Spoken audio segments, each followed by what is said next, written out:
Hola, buenas noches a todos. Creo que ya estamos todos. ¿Ahí me escuchan? Sí, doctor, aquí estamos. Sí, doctor. Sí.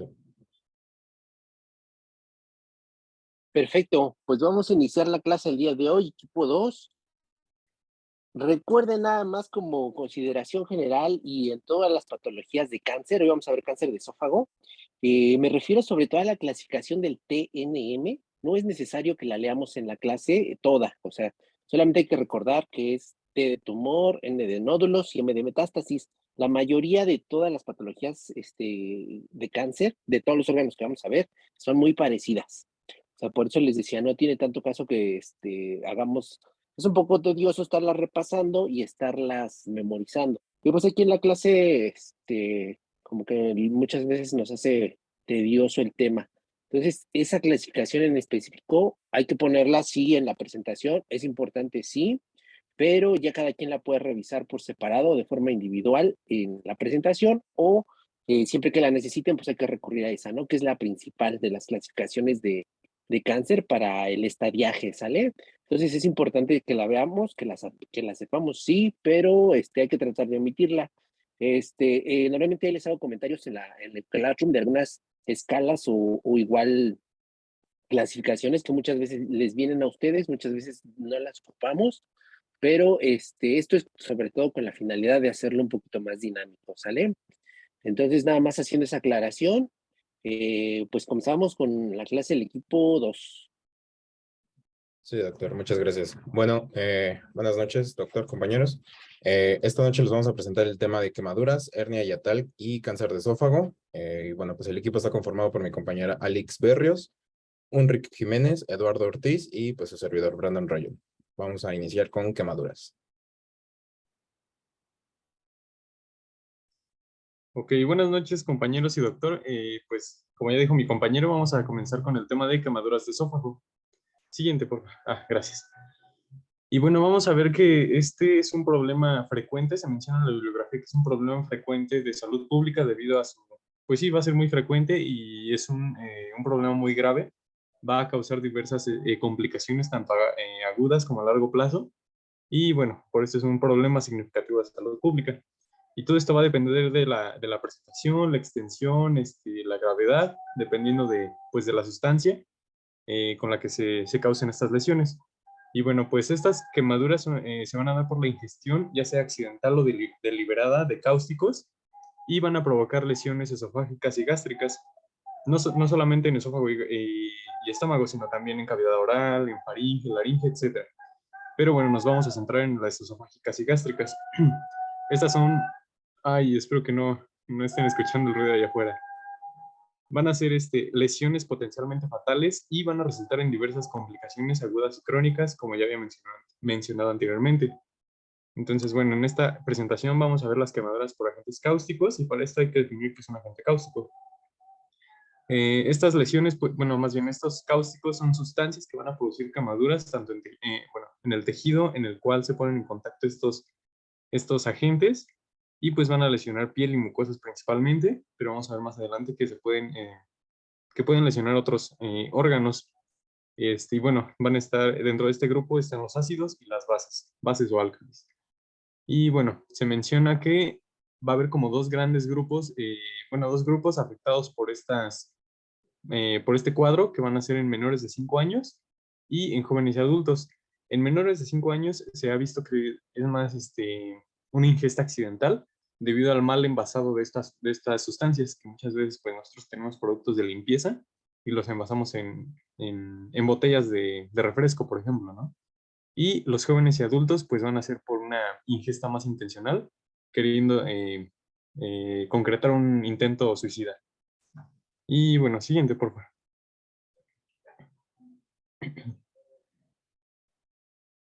Y bueno, esta tablita la sacamos de la guía de práctica clínica, donde pues nos ponen en una lista los ácidos y álcalis, ácidos y bases.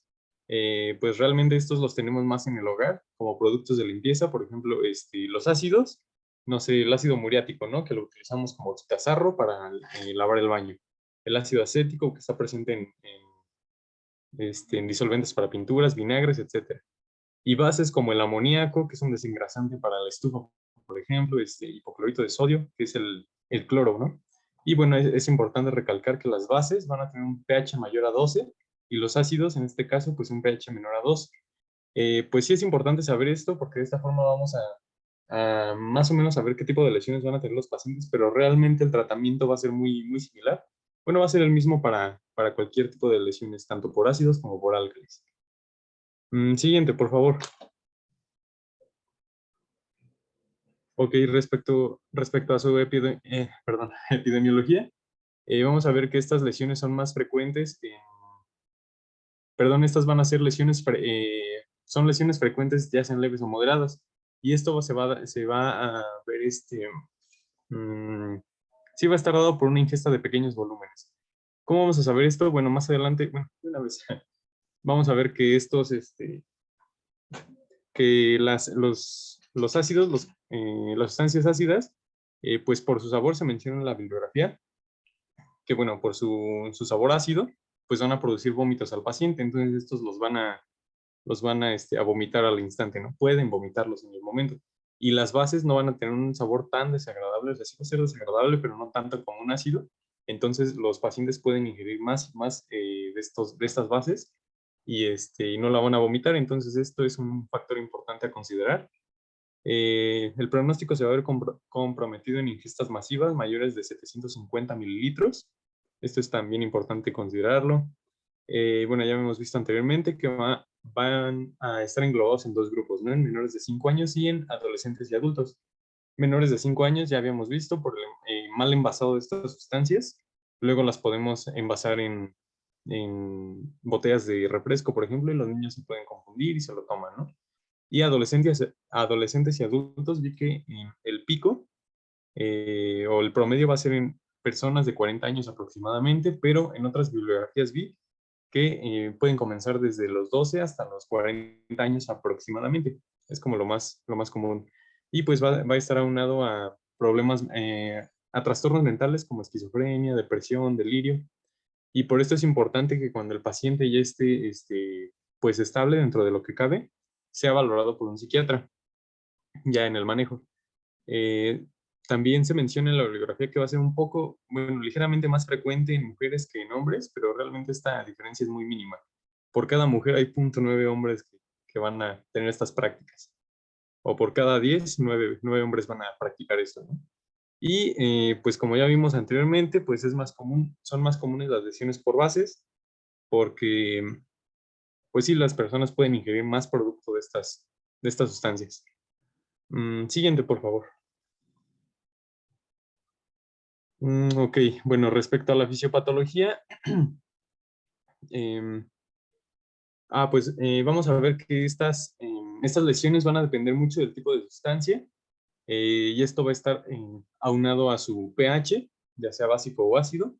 Va a estar también muy relacionado a la cantidad y a la concentración. Por ejemplo, no es lo mismo tomar una sustancia que está muy diluida a tomar una sustancia muy concentrada. Pues esto va a provocar más lesiones y va a agravar el pronóstico. El tiempo de contacto también es muy importante. Vamos a ver en el manejo que pues no podemos, por ejemplo, una endoscopía no la podemos hacer después de las 24 horas, ¿no? Entonces es muy importante esto del tiempo de contacto.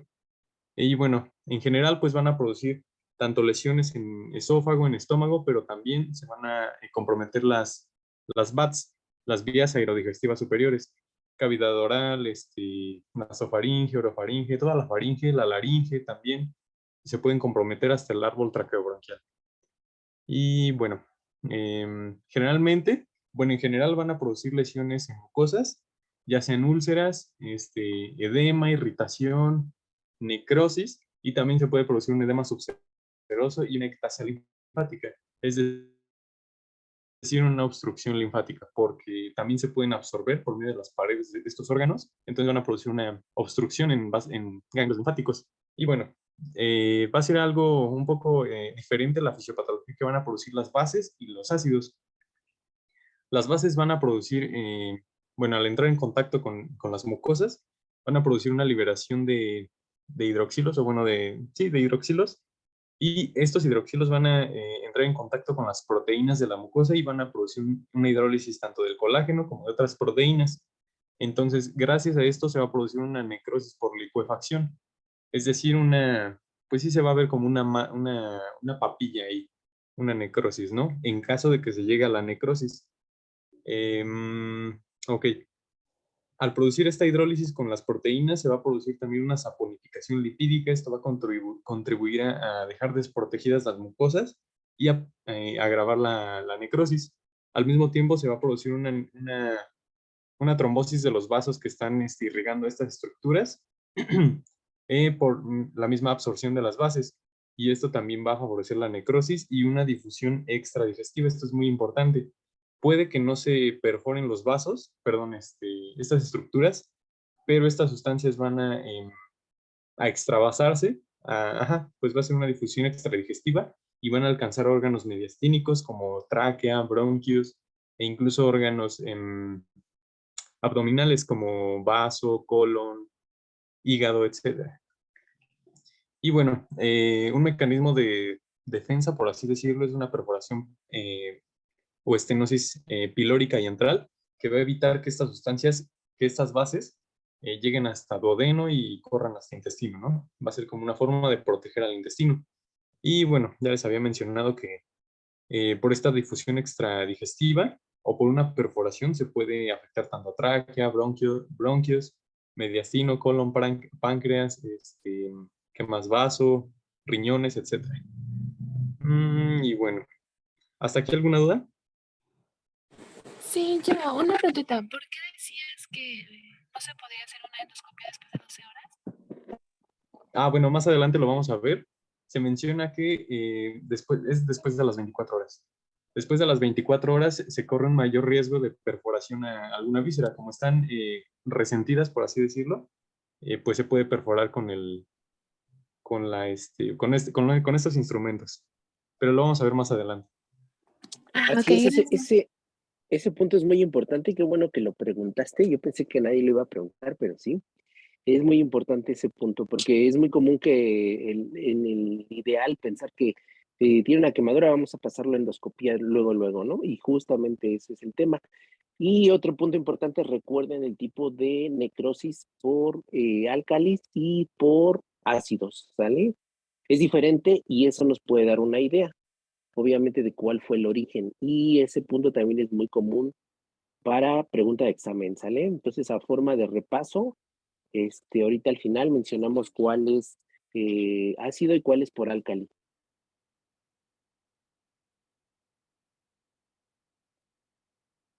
Ok, sí, doctor. Entonces, bueno, hay que recordar que bases, necrosis por licuefacción. Y bueno, siguiente, por favor. Bueno, aquí vemos unas imágenes de esófagos con lesiones por álcalis. Vemos aquí como estas se llaman lesiones pseudomembranosas. Se ven así como unas masas ahí encima de las mucosas, ¿no? Como amarillentas, blanquecinas. Y en esta, la que están viendo con el cursor negro, la imagen de arriba, se ve pues una irritación como de menor grado que la de abajo. Pero igual pues es pues lesiones al tubo digestivo. Siguiente, por favor. Ok, bueno, continuamos con los ácidos. Esto es importante recalcarlo. Van a producir una necrosis coagulativa. A diferencia de las bases, necrosis por licuefacción, esta es coagulativa.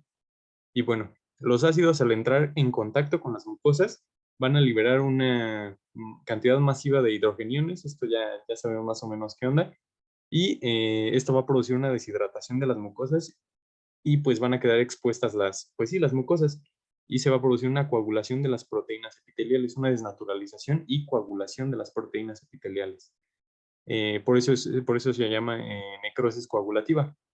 Esto va a producir una escara limitante, como una costra que va a estar restringiendo el paso de estas sustancias a niveles más profundos de las paredes, por ejemplo, que llega a la capa muscular, a la submucosa, etcétera, por esta escala limitante. Y bueno, se menciona que con ácidos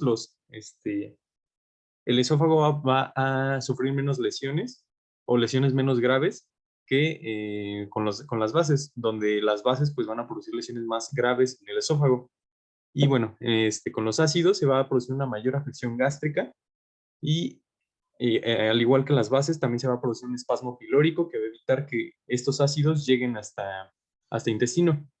Y bueno, ya les había mencionado que el sabor de estas sustancias pues va a ser muy, muy desagradable y va a producir que los pacientes lo vomiten. Entonces también se van a producir quemaduras faringolaringeas, pero pues también tenemos que checarlo en caso de que sean bases, o sea, va a llegar el paciente, imaginémonos que estamos en este escenario, va a llegar el paciente y no vamos a ponernos bueno, sí tenemos que preguntarle qué tipo de sustancias tomó, pero no vamos a decir, no, pues bases no, no quemó, no, claro que sí.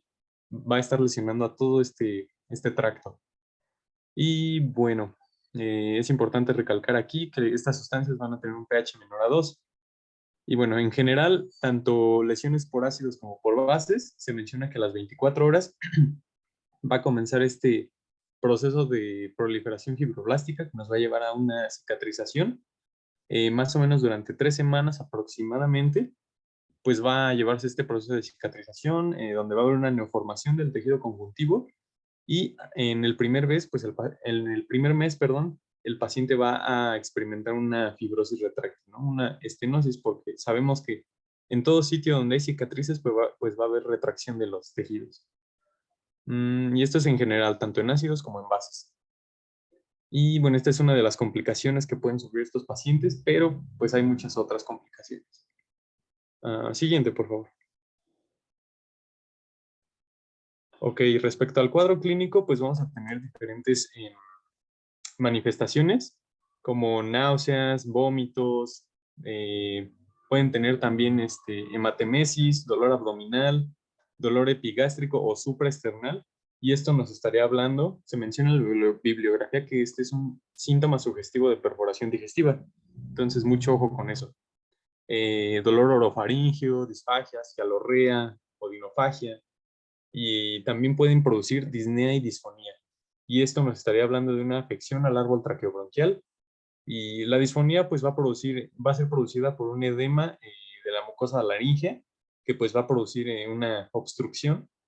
Entonces esto también es importante considerarlo porque de esta forma vamos a saber si podemos intubar al paciente, si le podemos hacer una traqueostomía, etc.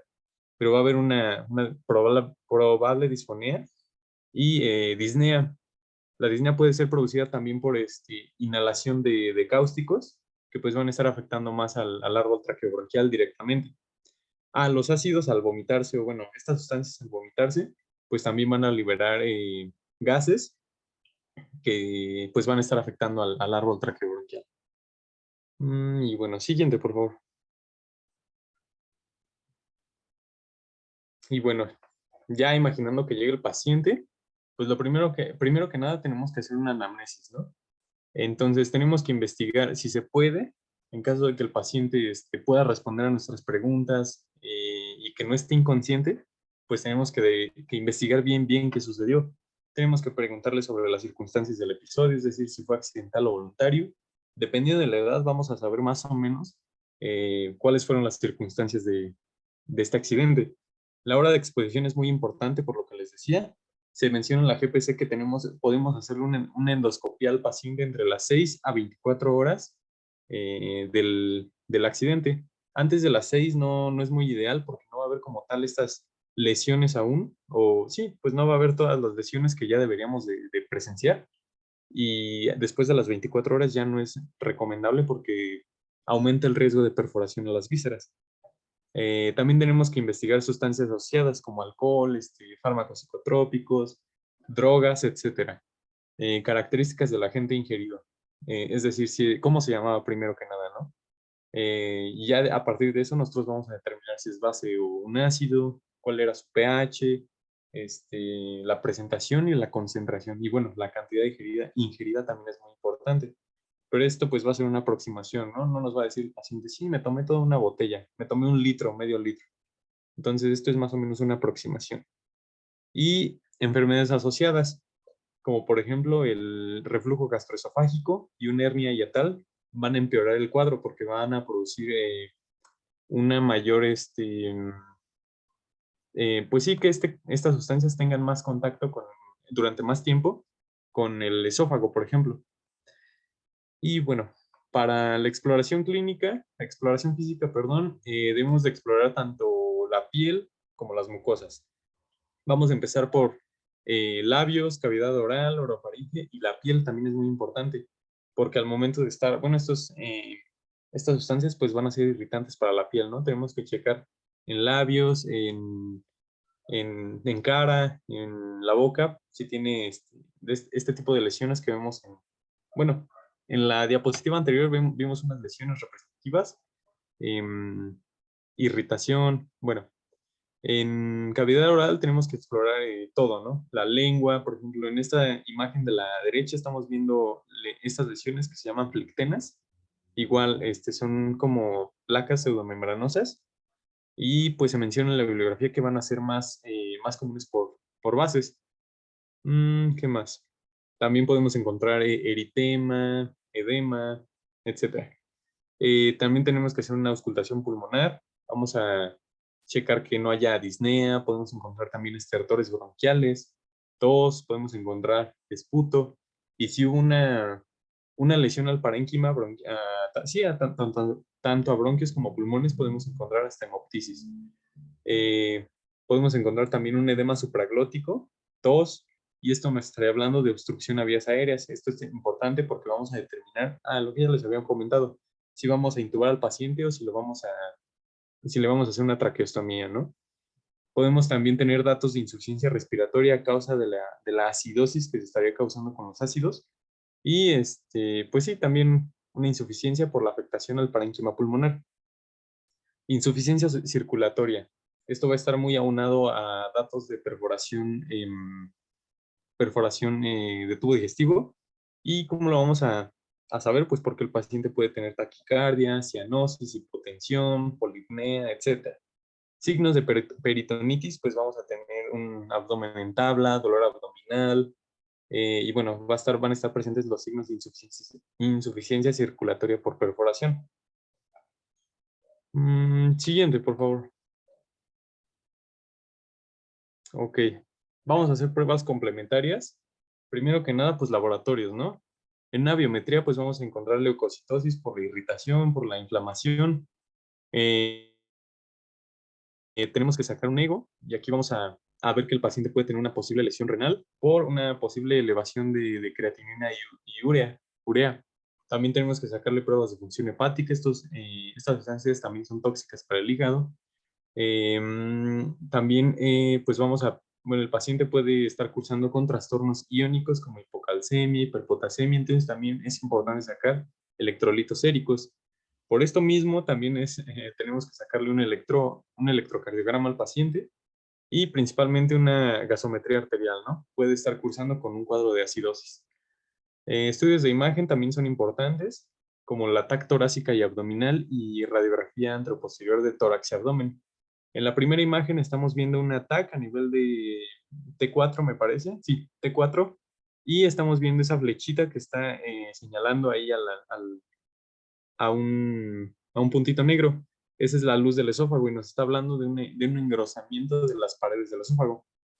Y en la radiografía que estamos viendo aquí, estamos viendo signos de perforación esofágica porque hay un neumomediastino. Entonces observamos así como borrosito alrededor del esófago. Esas flechas negras nos estarían hablando de un neumomediastino. Entonces, bueno, también podemos hacerle una endoscopia. También podemos hacer una endoscopia de vías aerodigestivas superiores y esto pues va a ser por medio de anestesia general. Y bueno, aquí en la imagen estamos viendo una inflamación, un edema de la mucosa de los cartílagos aritenoides. Bueno, sí, a la entrada de las cuerdas vocales. Entonces, esto estaría produciéndole una obstrucción, sí, una obstrucción, ¿cómo se dice? Se me olvidó. Sí, una obstrucción respiratoria, una disnea al paciente. Siguiente, por favor. Ahí rápidamente te voy a interrumpir tantito. Como ustedes podrán ver, mencionó casi todos los estudios de laboratorios, compañero, y todos los estudios de imagen. Esto pasa porque es muy complejo tener uno en específico. Cuando normalmente tenemos que hacer muchas individualizaciones, es porque, o muchos estudios, es porque no hay alguno en específico que nos diagnostique o que nos ayude. Todo lo que mencionó su compañero puede pasar, pero también puede ser que no tenga ninguno de esos. Desde la leucocitosis, el examen general de orina sí ya se me hizo muy exagerado, y el examen general de orina, nada más para aclararles, no nos ayuda a determinar una lesión renal. Acuérdense, el examen general de orina no es parte fundamental. Sí puede tener una lesión renal, efectivamente, el paciente, sobre todo por el choque que puede presentar o por la hipovolemia, pero no lo diagnosticamos en un examen general de orina. El electrocardiograma, la verdad, tampoco nos ayudaría mucho. La gasometría puede haber acidosis, como bien dijo su compañero. O sea, es muy inespecífico los datos que podemos tener con los exámenes de laboratorio. En el caso del gabinete, la tomografía, ahí también se me hizo muy extremo. Es muy poco probable poder valorar un esófago en una tomografía. A lo mejor con medio de contraste sería lo ideal para poder ver si hay algún sitio de fuga o no. Y las paredes del esófago en una tomografía definitivamente no las podemos visualizar. Normalmente el esófago es un órgano que se mantiene colapsado. Si no está ingiriendo, o sea, si no tiene, por ejemplo, medio hidrosoluble o medio de contraste, no va a estar dilatado, va a ser muy complicado poderlo ver. Ahí en esa imagen en específico, sí me parece que ese punto negro que se ve es la luz del esófago, efectivamente es la luz solamente, pero es muy complicado poder diagnosticar esta patología por medio de tomografía o alguna otra de esófago. Necesariamente tendríamos que tener ahí medio de contraste y ahí sí ya pudiéramos ver la fuga del medio de contraste y sospechar que está perforado el esófago. Si no tenemos ese dato, no vamos a, por ejemplo, suponiendo que solamente fue una quemadura sin perforación, no nos va a servir ahí la tomografía. En el caso de la radiografía, sí, y lo mismo, si hay perforación. Si es un paciente que solamente ingirió alguna de estas sustancias y no tiene perforación, no vamos a tener el neumomediastino que efectivamente se ve ahí en la radiografía. Pero también recuerden, el neumomediastino también puede venir secundario a una perforación de vía aérea, tráquea o bronquios, no necesariamente de esófago. Entonces la radiografía nos puede decir, tenemos un neumomediastino, pero no vamos a saber de dónde. Y el caso de la endoscopía y la imagen es muy efectiva. Sobre todo lo que vemos ahí es el edema de la vía aérea. El edema que presenta el paciente y que puede ocluir totalmente la vía respiratoria, ¿sale? Pero en general, los estudios que vamos aquí, recuerden, básicamente es la anamnesis del paciente, el antecedente de haber ingerido alguna sustancia, ¿sale? Eso nos va a ayudar mucho. Igual en datos clínicos, generalmente solamente es el dolor y son muy inespecíficos en general, ¿sale? Entonces continuamos. Ok, gracias, Doc. Siguen. Ok. Bueno, ya para el gold estándar va a ser la endoscopía digestiva. Y bueno, se menciona que, pues, gracias a esto vamos a poder localizar con eficacia, con exactitud la localización de las lesiones. Vamos a determinar el grado de gravedad, la extensión y estadio de la afectación y, pues, de acuerdo a esto, qué tratamiento es el más adecuado para estos pacientes. Ya habíamos mencionado que lo ideal es hacerlo entre las 6 a 24 horas. Antes de las 6, pues todavía puede que no haya todas las lesiones que se van a producir, ¿no? Y después de las 24, porque incrementa el riesgo de perforación de estas vísceras. Para esto, pues el paciente tiene que estar estable, se tiene que hacer con anestesia general y pues con intubación, ¿no? Contraindicaciones, pues obstrucción de la vía aérea, porque no va a pasar el endoscopio.